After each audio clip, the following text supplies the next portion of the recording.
26/11ची ती रात्र.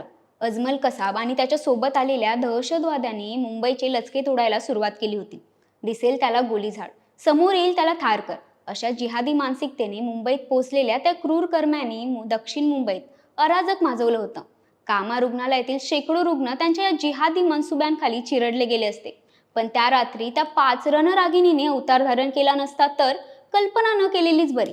आपण महत्वाचे नाही, आपण जे करतोय ते महत्वाचं आहे, ही भावना केंद्रस्थानी ठेवत जर त्या रात्री कामा रुग्णालयातल्या कर्मचाऱ्यांनी भीतीवर मात करत संवेदनशीलतेने आणि धैर्याने परिस्थिती हाताळली नसती तर 26/11च्या मुंबई दहशतवादी हल्ल्यातील मृतांच्या संख्येत 400ने भर पडली असती. कामा रुग्णालयात त्या रात्री 20 गर्भवतींसह 400हून अधिक रुग्णांचा जीव वाचवण्यासाठी स्वतःच्या जीवाची पर्वा न करणाऱ्या नर्स आणि त्यांनी दाखवलेले धैर्य यावर आधारित कंगना रनौतच्या आगामी भारत भाग्य विधाता या चित्रपटाचा ट्रेलर नुकताच प्रदर्शित झाला. 26/11च्या मुंबई दहशतवादी हल्ल्यादरम्यान कामा रुग्णालयातील कर्मचाऱ्यांनी दाखवलेल्या असामान्य धैर्यावर आधारित या चित्रपटाच्या ट्रेलरने प्रेक्षकांचे लक्ष वेधून घेतले. दहशत, भीती आणि गोंधळाच्या वातावरणातही जीवाची पर्वा न करता रुग्णांचे रक्षण करणाऱ्या आरोग्य कर्मचाऱ्यांची ही कथा लवकरच मोठ्या पडद्यावर येणार आहे. पण या चित्रपटात नेमकं काय असणार आहे? कामा रुग्णालयातली परिस्थिती त्या रात्री कशी होती आणि कामा रुग्णालयातील त्या हिरोज बद्दल थोडक्यात जाणून घेऊयात या व्हिडिओतून. नमस्कार, मी वृंदा लासे आणि कॅमेरावर आहेत संदेश घुले. 26 नोव्हेंबर 2008ची ती रात्र मुंबईसाठी केवळ एक हल्ला नव्हती, तर संपूर्ण शहराला हदरवून सोडणारा तो एक काळा अध्यायच म्हणावा लागेल. समुद्रमार्गे मुंबईत घुसलेल्या दहशतवाद्यांनी एकाच वेळी सीएसटी स्थानक, Taj hotel, Oberoi Trident, Nariman house आणि कामा रुग्णालय अशा अनेक ठिकाणांना लक्ष्य केलं.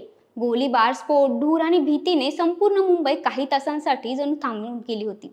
त्या भीषण रात्री शहराच्या सुरक्षिततेवर मोठे प्रश्नचिन्ह उभे राहिले. पण त्याचवेळी सामान्य माणसांमधलं असामान्य धैर्यही जगासमोर आलं. ते धैर्य दाखवणारा भारत भाग्य विधाता या चित्रपटाच्या ट्रेलरची सुरुवात मुंबईतील कामा हॉस्पिटलमधील गजबजलेल्या वातावरणाने होते. रुग्णांची सेवा करताना कर्मचाऱ्यांना येणारा ताण, घरच्या जबाबदाऱ्या आणि आपल्या कामाची पुरेशी कदर न केली जात असल्याची खंत. कंगना रनौतचे पात्र या भावनेला शब्द देते, जेव्हा ती म्हणते, जेव्हा तुमचे स्वतःचे कुटुंबीय तुमचा आदर करत नाही तेव्हा तुम्ही बाहेरच्यांकडून काय अपेक्षा करणार. ही ओळ केवळ एक संवाद नाही, तर त्या सर्व आरोग्य कर्मचाऱ्यांच्या मनातील खंतच म्हणावी लागेल. रोज जीव वाचवणारे हे कर्मचारी अनेकदा दुर्लक्षित राहतात, पण संकटाच्या क्षणी त्यांच्याच खांद्यावर सर्वात मोठी जबाबदारी येते. हे आता नव्याने सांगण्याची गरज मला वाटत नाही.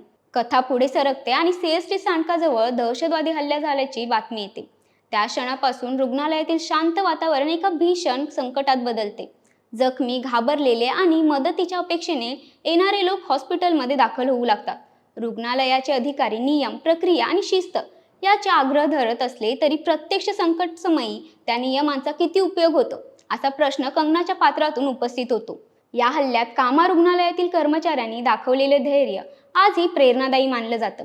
त्या रात्री रुग्णालयात गर्भवती महिला, नवजात बाळे, गंभीर रुग्ण आणि अनेक कर्मचारी उपस्थित होते. अचानक दहशतवादी रुग्णालयाच्या परिसरात घुसले आणि गोळीबार सुरू झाला.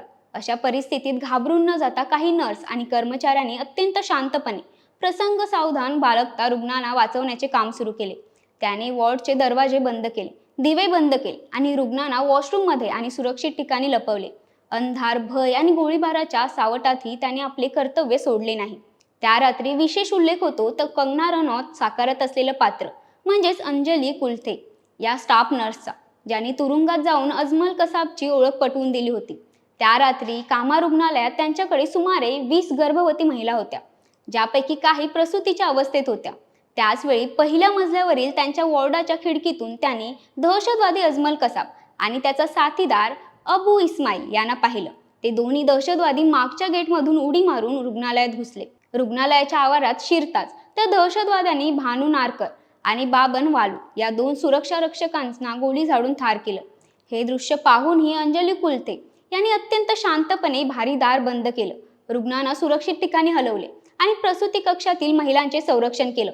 काही ठिकाणी नर्सेसनी रुग्णाला बाथरूममध्ये लपवले, काहींना हालचाल करू नका असे सांगितले, तर काहींनी बाहेरच्या आवाजाकडे दुर्लक्ष करून आतल्या वॉर्डामध्ये धैर्याने काम सुरू ठेवले. बाहेरच्या धोक्याची चाहूल असूनही कुणीही पॅनिक होऊ नये याची काळजी घेतली. त्यांच्या या धैर्यामुळे त्या रात्री शेकडो जीव वाचले. आता 12 जून रोजी प्रदर्शित होणाऱ्या या चित्रपटात कंगना रनौत सोबत गिरिजा ओक, स्मिता तांबे, अमृता नामदेव आणि ईशादे यांच्याही महत्त्वाच्या भूमिका आहेत. दिग्दर्शन मनोज टपाडिया यांनी केले असून मणिकर्णिका फिल्म्स, पेन स्टुडिओ आणि परहन्स क्रिएशन यांच्या सहनिर्मितीत हा चित्रपट तयार करण्यात आला आहे. ट्रेलरमधून दिसणाऱ्या अशक्त विषयामुळे आणि वास्तवावर आधारित कथेमुळे भारत भाग्यविधाताबद्दल प्रेक्षकांमध्ये आधीपासूनच उत्सुकता निर्माण झाली आहे. मात्र त्याच दिवशी इतर हिंदी चित्रपटही प्रदर्शित होत असल्याने बॉक्स ऑफिसवर स्पर्धा तीव्र असणार आहे. या शर्यतीत इम्तियाज अलील यांचा मैं वापस आऊंगा, मनोज वाजपेयी यांचा गव्हर्नर द सायलेंट सेवियर आणि विक्रम भट यांचा हॉन्टेड ट्रेडी हे चित्रपटही प्रेक्षकांसमोर येणार आहेत. त्यामुळे भारत भाग्यविधाताला केवळ विषयामुळेच नाही तर प्रदर्शनाच्या वेळेमुळेही कठीण स्पर्धेला सामोरे जावे लागणार आहे. मात्र hotel Mumbai, the attack of 2611, Mumbai diaries 2611 यानंतर आता भारत भाग्यविधाता या चित्रपटातून नवीन काय पाहायला मिळणार याकडे प्रेक्षकांचे लक्ष लागले आहे. शेवटी एवढंच सांगेल की आपण आपल्या रोजच्या जगण्यात आरोग्य कर्मचारी, नर्स, स्वच्छता कर्मचारी यांना कमी समजतो किंवा त्यांच्या आयुष्याला फार गृहीत धरतो. मात्र प्रत्येक दिवशी त्यांची आपल्या आयुष्यात किती गरज आहे, त्यांच्याशिवाय ते शक्य आहे का याचा देखील आपण विचार करत नाही का? आता याबद्दल आपण नक्कीच विचार केला पाहिजे. या संपूर्ण व्हिडिओबद्दल तुम्हाला काय वाटलं कमेंट करून नक्की कळवा. धन्यवाद.